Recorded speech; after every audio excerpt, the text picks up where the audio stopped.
Experimental Sociology in an Intentional Anarchist Community. October 10, 2013, submitted by Victor Clemens.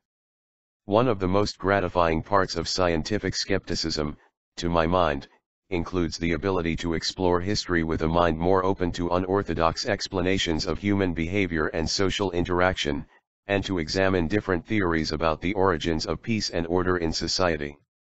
Take the two competing theories of legal centralism, the idea that a central authority has to maintain peace in a society, and spontaneous order, the idea that order arises without any central authority or designer. As Brian Kaplan and Edward Stringham explain in Privatizing the Adjudication of Disputes, most take legal centralism as a given. Others try to use F. A. Hayek's ideas about spontaneous order in law to explain particular historical examples of how law arose without state design, for example Carrie Carricks and Claudia Williamson in their work on Iceland, and Bruce L. Benson's work on the law merchant. Skepticism compels one to examine both theories, and allows one to test the merits of each without any compulsion to end up with either the textbook answer or the radical answer. Only truth matters. I aim to do a series of articles for the Daily Anarchist examining different case studies of voluntary or stateless order. I collect such studies, perhaps as others collect coins or trading cards. So send me some if you know of any. For my first case study I've selected an easy example, that of the individualist anarchist community known as Modern Times, founded by Josiah Warren and Stephen Pearl Andrews in 1850 on Long Island, New York. The community lasted about 14 years, and upon its founding claimed an area of 750 acres, with 90 acres set aside for the main settlement. I call it easy because historians seem to agree that it qualified as a peaceful, anarchist community. On the other hand, it only had a population between 100 and 150 people, so future studies shall have to serve for larger-scale examples. Dyson gives the figure of 100 people, Strickland the figure of 150. I have yet to reconcile the two figures, but this gives us a good estimated range. In a way, through founding Modern Times, Warren and Andrews themselves engaged in a scientific endeavor, an experiment testing Josiah Warren's ideas of how human beings could best interact. As William Bailey writes in his biography of Josiah Warren, investigation and experiment are not only permissible but indispensable in all other fields of human knowledge and activity. Why are they not equally laudable and essential in social science? We require data, actual first-hand knowledge. And this seems to demand not only enthusiasm, but a measure of unworldliness and faith born of ideals which some look upon as mere illusions. Yet such illusions are stimulating to pioneers in experimental sociology. What ideals, then, did Warren hold? Put simply, those of individualist anarchism. Warren came to the viewpoint of individualism in large part through his experiences in another intentional community he lived in called New Harmony, an egalitarian community founded by Robert Owen. His time in New Harmony led him to reject egalitarianism, as he thought an emphasis on equality lead to a push for conformity and unity, attempts made futile because of the individuality of the people involved, thus leading to social conflict. Similarly, he rejected communism because he thought that communal ownership of property also led to conflict, writing, "Even two children owning a jackknife together are liable to continual dissatisfaction and disturbance till somebody owns it individually." Yet, he did agree with Owen and other socialists in many respects, and ultimately rejected capitalism as well as communism. As Richard T. Ely points out, Warren held that rent, interest, and profit constituted robbery of labor, and that cost should equal price, anticipating Proudhon's philosophy of mutualism. Warren put his ideas into practice in the time stores he created and ran, where the purchaser paid for the amount of the seller's time he consumed in making his purchases, with a small percentage added to pay for the time spent by the storekeeper in handling the purchase. John Spurlock provides a first-hand account from A. J. MacDonald, who visited Warren's time store in New Harmony, revealing the delightful eccentricity of Warren's stores. When an individual sale began, Warren set the clock. When the sale concluded, Warren checked the clock to see how much time had elapsed, adding that charge to the cost of the item. Thus, with my first case study I may perhaps draw criticism from both communist and capitalist anarchists.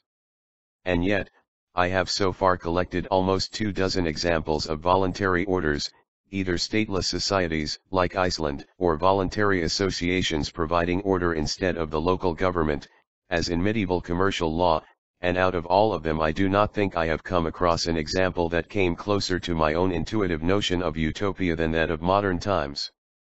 They had no police, judges, courts, or jails, and yet, reports from those who lived in modern times indicate that they had no violent crime or property theft.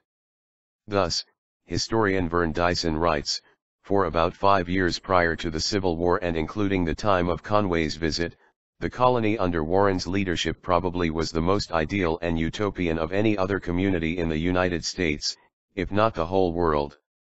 Dishonesty, disorder, and crime were non-existent, there were no policemen, no prisoners, no judges, no jail. The honesty of the period is illustrated by the oft-repeated story of the lost watch. A Jewish peddler dropped his gold watch and chain on the street as he was passing through the village. A local resident found the watch and hung it on a nail on the bulletin board outside of Thespian Hall. There it remained for 10 days, until the peddler returned to the village, saw his watch and claimed it. Besides the lack of crime or violence, the community also succeeded in accomplishing other anarchist social aims. For one thing, they planted apple and cherry trees along the road so that travelers could have food, and since they sold land at cost the community offered a source of affordable housing. For another, the informal way the community treated marriage allowed for more equality between genders, satisfying the individualist feminist bent of those like Stephen Pearl Andrews, who said of marriage laws at the time, "Our whole existing marital system is a house of bondage and the slaughterhouse of the female sex." Modern times thus gained a notoriety as a free love community. Vern Dyson writes, the arrangements of marriage were, of course, left entirely to the men and women themselves. They could be married formally or otherwise, live in the same or separate houses, and have their relation known or unknown to the rest of the village. The relation could be dissolved at pleasure without any formulas. Certain customs had grown out of the absence of marriage laws. Secrecy was very general, and it was not considered polite to inquire who might be the father of a newborn child, or who the husband or wife of any individual might be. Those who stood in the relation of husband or wife wore upon the finger a red thread, and so long as that badge was visible the person was understood to be married. If it disappeared the marriage was at an end. The individualist nature of the community led, as one might expect, to various eccentric behavior from newcomers. Warren wrote of one who practiced polygamy, another who not only engaged in public nudity, but imposed his views upon his hapless children, another who starved herself to death attempting to live on beans without salt. Newspapers took these few examples as representative of the community at large, and so tarnished the reputation of all who lived there. Yet the pioneers remained true to their anarchist ways, dealing with such residents through social ostracism, not coercion or violence. We simply let them alone. We buy nothing of them, sell them nothing, exchange no words with them, we show them unmistakably that they are not wanted here, and they usually go away of their own accord. Spurlock. Nor did their undesirable reputation in the outside world keep the pioneers from enjoying their slice of paradise. Visitors to the village wrote of the cordial reception they received, of the simple earnestness of the manner in which the villagers spoke of their ideas, coupled with their elaborate dress and mirthful song. Under the touch of the moonlight they and their picturesque costumes and hymns seemed almost phantasmal, and one had to rub one's eyes to know if one were not in some realm of illusion. Bailey. Yet, many historians seem to conclude that modern times ended in failure. They point to economic troubles and to the notorious reputation the community gained as factors that led them to eventually change their community's name to Brentwood and abandon many of their anarchistic practices. But not all historians draw this conclusion. John Spurlock points out, the residents of modern times practiced their heterodoxy through economic disaster, civil war, and the Grant administration, maintaining a community which provided for their deepest needs. Judged by their realization of what they sought, they succeeded splendidly.